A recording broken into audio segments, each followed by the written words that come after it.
ფერმწესა და გრაფიკოს მოქანდაკე ჭოლა კუკულაძეს დღეს 92 წელი შეუსრულდებოდა.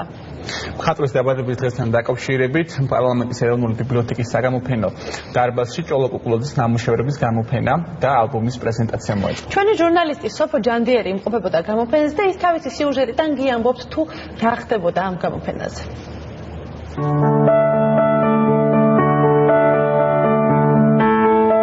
ფერმწერი, გრაფიკოსი, მოქანდაკე, ილუსტრატორი, საზოგადო მოღვაწე და უბრალოდ კარგი ადამიანი, ასე იგონებენ მას მეგობრები. ჭოლა კუკულაძე წლების განმავლობაში სოხუმის მთავარი მხატვარი, შემდეგ კი აფხაზეთის მხატვართა კავშირის თავმჯდომარე იყო. იგი წელს 92 წლის გახდებოდა. მისი ფერწერული ნამუშევრები არაერთხელ გამოფენილა სხვადასხვა ქვეყანაში. მხატვრის მრავალფეროვანი შემოქმედების დიდი ნაწილი აფხაზეთის ომს ემცხვერპლა.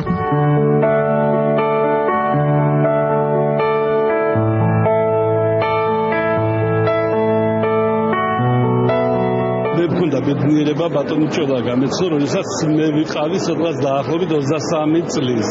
ძალიან ახალგაზრდა ბიჭი ვიყავი, პირველად რომ მოხდი მაგასთან სახლში.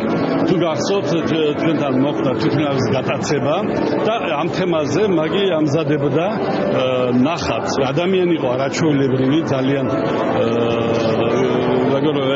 ახალგაზრდა იყო, ბავშვთან ბავშვი იყო და დიდთან დიდი რასაკვირველია. არაჩვეულებრივად კეთილი ადამიანი, არაჩვეულებრივად სულგრძელი და რა ვიცი, ძალიან დიდი ადამიანი, გომბერაზი ადამიანი იყო.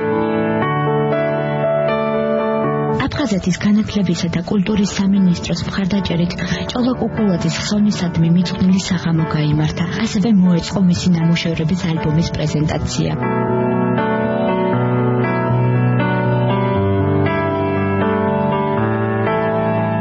Evangeli ღონისძიებით ჩვენს პატივს მივაგებთ ბატონი ჭოლა კუკულაძის ხსოვნას.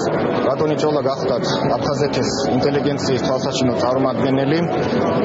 ის იყო ერთ-ერთი იმ პირველთაგანი, რომელიც იდგა თავის დროზე აფხაზეთის კულტურული ცხოვრების აღორძინების სათავეებთან. მან მთელი ეპოქა შექმნა აფხაზეთის კულტურულ ცხოვრებაში, როგორც ხელოვანმა და როგორც ახალგაზრდა მხატვრების აღზრდელმა. ბატონ ჭოლას განსაკუთრებული შემოქმედებით და მეგობრული ურთიერთობები აკავშირებათ აფხაზურ ინტელიგენციასთან. ჩვენი ვალია რომ მომავალ თაობას აუცილებლად შევუნახოთ ბატონ ჭოლას კუკულაძისნაირი პიროვნებების სახელები და ეს ღონისძიებაც ერთ-ერთი მოგზალებული წვლილი არის ამ საქმეში.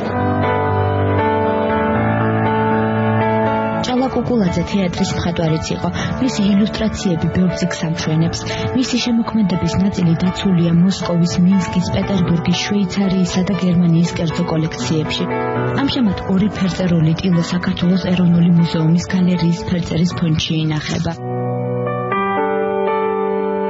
სოხუმლები ვარ და სურათების შეგროვება იყო ძალიან რთული პროცესი. ბევრი დაიკარგა, ძალიან ბევრი დიდი სერიოზული სურათები არის აფხაზეთის გალერეაში, რომელიც ხელმიუწვდომელი იყო ჩემთვის და ეს სახში რაც ხონდა ნელ-ნელა გადმოვიტანეთ, დავიწყეთ გროვება და დადგა ის მომენტი, როდესაც ჩვენ შევძელით კულტურის სამინისტროს დახმარებით აფხაზეთის, ეს ყველაფერი მოგვეწყო როგორც შესაძლებელი იყო.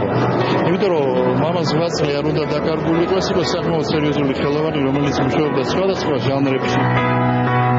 ფერწერულ ტილოებში ყველაზე ხშირად აფხაზეთის პეიზაჟებს ხვდებით. მის ცხოვრებაში ომი ორჯერ იყო. ოცნებად კი სოხუმში დაბრუნება დარჩა.